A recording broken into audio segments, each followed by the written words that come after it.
Olá, meus queridos, boa noite a todos. Sejam bem-vindos a mais uma aula de metodologia do ensino de música.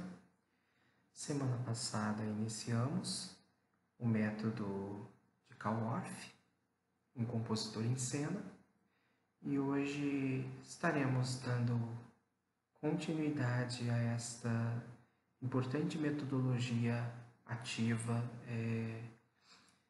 de educação musical. Como vimos anteriormente, o conceito pedagógico de Orff, ele se resume ali em 4 aspectos. O primeiro é a música como forma de expressão natural, compreendida como qualquer outra linguagem, de maneira bastante espontânea e livre. Parte também do processo da observação, do prestar atenção, né? O olhar que comunica algo, da imitação e também da apropriação,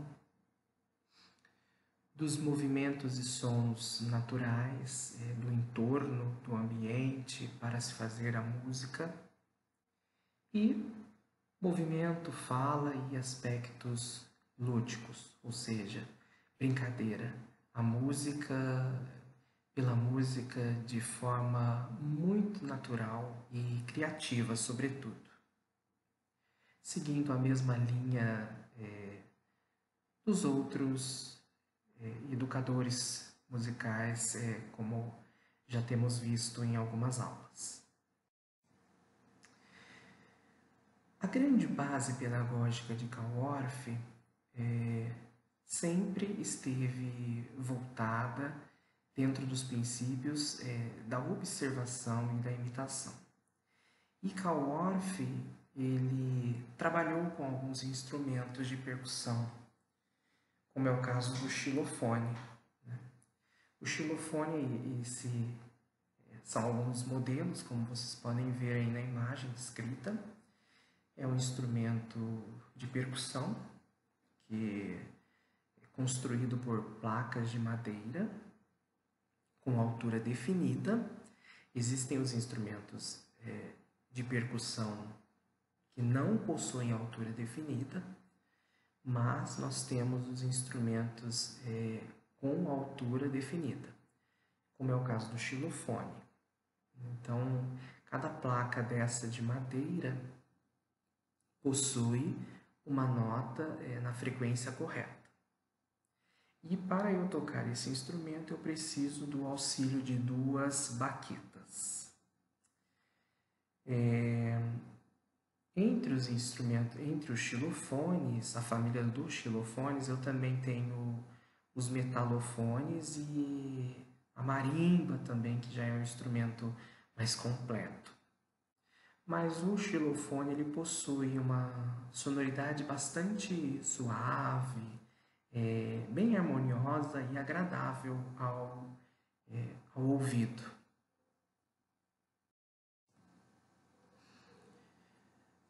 Temos aí um exemplo da família também, né, que é os metalofones. Já é um instrumento cuja placa é feita de metal e se toca do mesmo jeito que o xilofone. No entanto, a sonoridade ela já é mais brilhante e bem marcada. O som é muito mais nítido, muito mais claro. Aqui nós vamos colocar alguns exemplos de xilofones que se adotam dentro da metodologia de Calworth.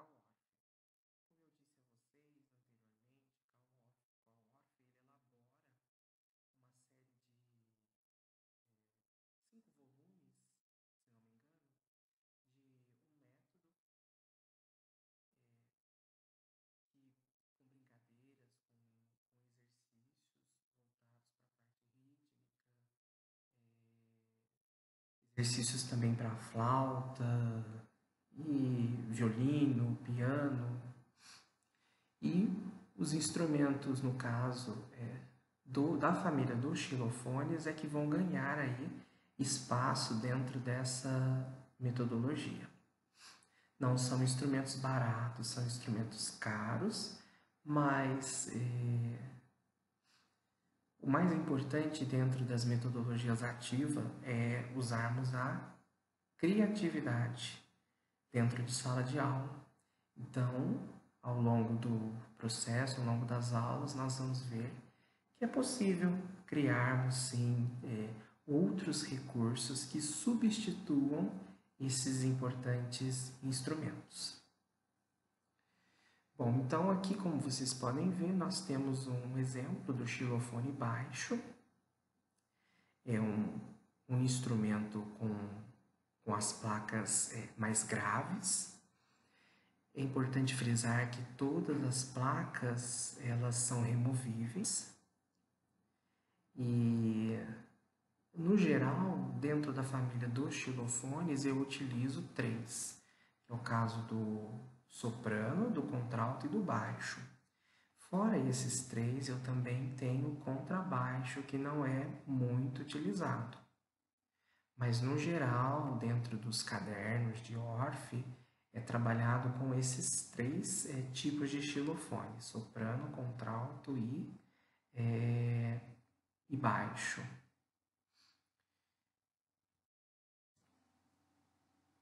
Temos aí o xilofone contralto para representar a sonoridade mediana. Então, o baixo, o grave, o contrabaixo ainda é mais grave que o contrabaixo ainda é mais grave que o próprio baixo. Mas aí nós temos o contralto, que representa então essa sonoridade mais mediana. Temos o soprano para a sonoridade mais aguda. E, no geral, na compra de um instrumento, sempre vem 3 placas a mais da escala, como está descrito aí na imagem. Aqui nós vamos falar sobre a flauta doce. Essa é o modelo que eu tinha mencionado na semana anterior.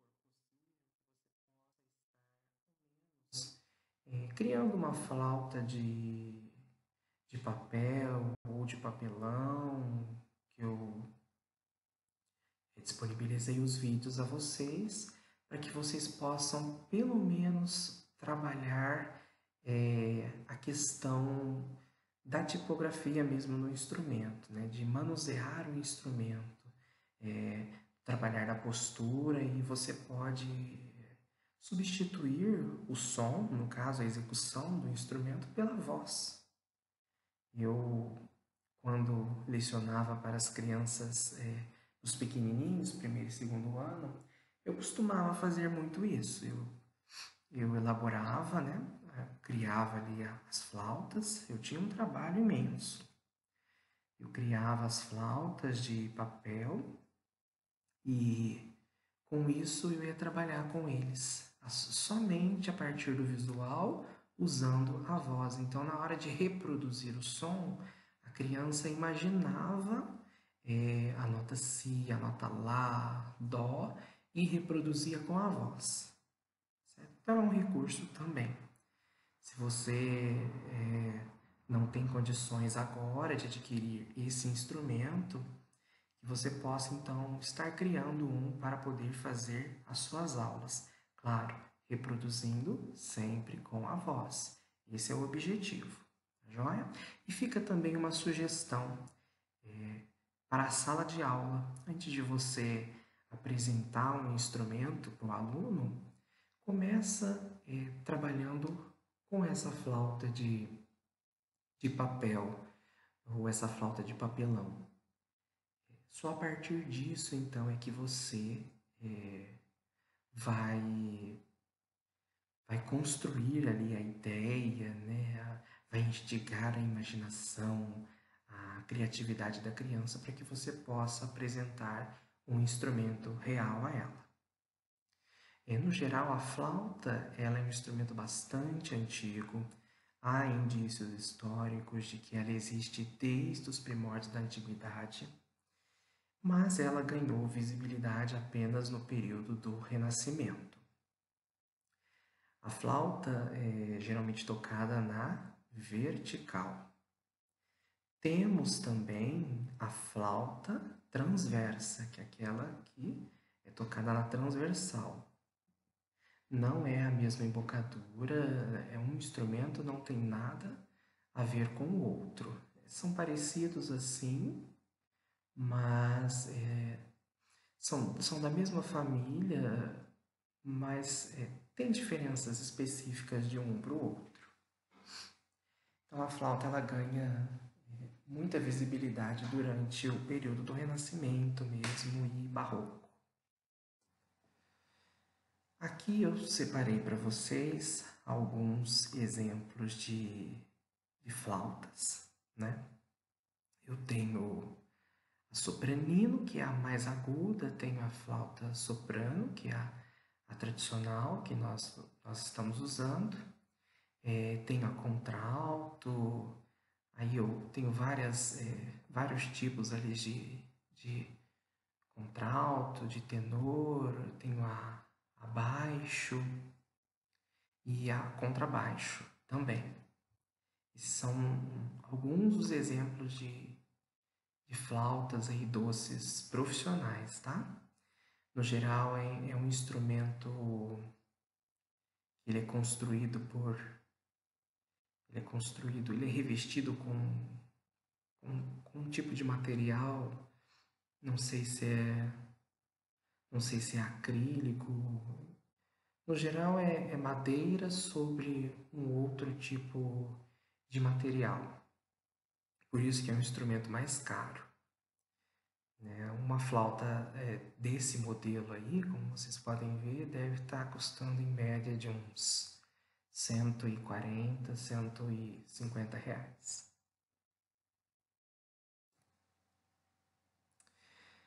A afinação das flautas ela vai variar um pouco de acordo com a parte ali do pé, né? Da campana do instrumento mesmo, né?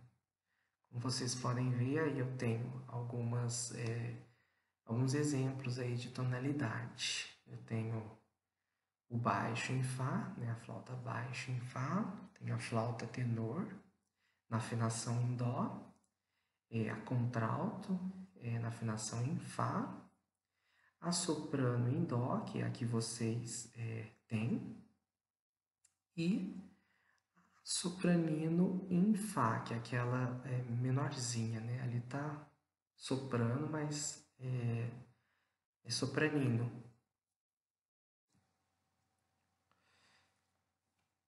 Segue então a vista, né, do instrumento, as partes, né, a tipografia mesmo do instrumento. Então, como vocês podem ver, nós temos a visão de frente, que é separado ali por esse furo central, que é chamado de lingueta fixa, que é por onde parte do ar sai e também onde ocorre a sonoridade. Se você tapa esse furo, não tem som a flauta. E se você olhar dentro da sua flauta, você vai perceber que ela é chamada de lingueta porque justamente tem um aparato aí dentro que remete a isso, que nos remete a essa ideia. Nós temos aí os furos, a indicação, né, à mão esquerda, o indicador cobrindo ali o primeiro furo, parte de cima, né? O médio, 2, e o anular 3. Ou seja, para criança assimilar, é só você tratar mesmo a numeração bem de forma lúdica, né? Com a mão esquerda, dedo 0, 1, 2 e 3. Dedo 0, no caso, o furo que vai atrás do instrumento. Não é para agora, mas está aí descrito. Nós temos os furos da mão direita, também que seguem essa numeração aí. No geral, para não confundir a cabecinha das crianças, e eu costumo trabalhar na parte da mão direita, é a mesma ideia dos dedos anteriores. Ou seja, eu enumerei, né, no caso, polegar 0, indicador 1, dedos médios 2, anelares 3 e dedos mínimos 4, que no caso a gente não utiliza na parte superior, né, na parte da mão esquerda, mas na parte da mão direita utiliza. Então, para ficar mais fácil e não confundir a cabeça dela, eu trabalho em cima disso, tá? Mas aí fica a critério de cada um. Temos as partes que são removíveis do instrumento, que é o caso do bocal, onde você posiciona a sua boca, certo? Tomar cuidado para que o desenho não esteja ao contrário, né? Porque o bocal ele tem esse recurso de você girar, né, lado contrário. Então, até por uma questão, um princípio estético e também por conta da embocadura, posicionar da sua boca da forma correta, você tomar cuidado, é bom que siga esse padrão. O furo para o polegar da mão esquerda, que é o furo sozinho, individual, e aí temos o corpo da flauta, que se divide também, né, ao qual sai essa parte que eu chamo de pé, o campana. Campana seria mais para os instrumentos de madeira, como é o caso da clarineta, mas no geral é isso. As partes básicas do instrumento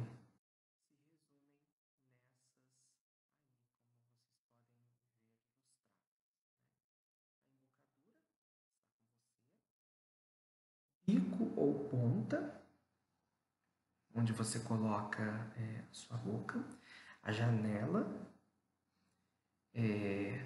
cabeça, juntas, que faz parte ali do corpo, e o pé. É muito importante que você se atente para a postura, principalmente no que diz respeito à postura das crianças ao instrumento. Primeiro, com a criança funciona de acordo com os contratos pedagógicos. O que são os contratos pedagógicos? Aqueles pré-estabelecidos antes da aula. Por conta da flauta ser um instrumento dificílimo de ser trabalhado, é importante que você estabeleça com os seus alunos regras básicas para assoprar, para colocar a boca, para pegar no instrumento apenas ao sinal correto, ao seu comando, porque senão vai virar uma poluição sonora no ambiente e você vai perder todo o controle da sua sala. É muito importante que você, enquanto arte educador, estabeleça regras. Como eu faço para estabelecer essas regras? Eu utilizo os famosos mantras. O que são os mantras? São os toques de comando. Eu tenho alguns mantras, né? Ei, ei, ei, ei, ei, ei, fecha a boquinha, 1, 2, 3. Criança, criancinha, fecha a boquinha, 1, 2, 3. Bum, bum, no chão, e aí eu vou falando, eu vou construindo, e a criança vai se atentando para esses detalhes. A criança, você não pode dar uma aula, você não pode falar muito, você tem que jogar esses comandos para ela, básicos, e assim, em 5 minutos você tem que resumir o que você tem que passar para ela e dar continuidade na sua aula, porque senão ela vai soprar o instrumento e não vai dar certo. Por isso que é importante que antes de vocês passarem a flauta para os seus alunos, construam primeiro com elas, falem um pouquinho sobre a história do instrumento, que é um instrumento de sopro, construam uma flauta em sala, de papel, de papelão, de canudinho, de tantos outros materiais aí. Trabalhe primeiro postura, trabalhe posição dos dedos, faça as crianças cantarem as notas na frequência correta antes de passar o instrumento para elas. Ou seja, tudo é a base de regras, senão nós não conseguimos e acaba virando uma bagunça a nossa sala de aula. Então é importante estabelecermos esses contratos pedagógicos, certo? No primeiro momento, logo depois tem o processo de criação, obviamente. Aí o processo de criação já é mais livre e espontâneo, mas tudo tem que ser dosado da maneira correta. Se atente para saber se o seu corpo está numa posição confortável, de que não vá prejudicá-lo. É importante que você procure um assento, uma cadeira que seja plana e com isso deixe o seu corpo, o peso do seu corpo distribuído entre as pernas. E logo após isso, relaxe muito bem os ombros, a cabeça não procure levantá-la muito, mantenha a linha sempre do horizonte, pensando na coluna ereta. Aqui eu trouxe para vocês um exemplo básico inicial da digitação da flauta doce do modelo germânico, que é aquele modelo o tradicionalzão mesmo que nós conhecemos, tá bom? Então aqui tem ali os furos e as respectivas notas, que no caso estão somadas em uma oitava, né, do dó grave ao outro dó agudo, seguindo ali os furos completos. Geralmente a sua própria flauta, ela tem um guia ilustrativo com as notas, inclusive com as respectivas alterações. Então, qualquer dúvida, consulte, como eu costumo dizer, a bula do instrumento. E aqui eu já tenho um modelo de digitação também, referente à flauta doce barroca. Lembrando que, para eu saber se a minha flauta é germânica, basta eu olhar na parte de trás do instrumento, naquele furo individual, sozinho, e eu ver se tem a letra B. Se tiver a letra B, é porque a digitação é diferente. A digitação é barroca. Se tiver o G, digitação germânica. No geral, não muda muita coisa, mas você tem que se atentar a esse detalhe, principalmente se você tiver a oportunidade de ir para uma escola que tenha flautas. Consulte todas as flautas primeiro, antes de começar a dar aula sobre esse instrumento. É muito importante que você se atente a isso. Do contrário, você pode estar ensinando digitação errada ao seu aluno.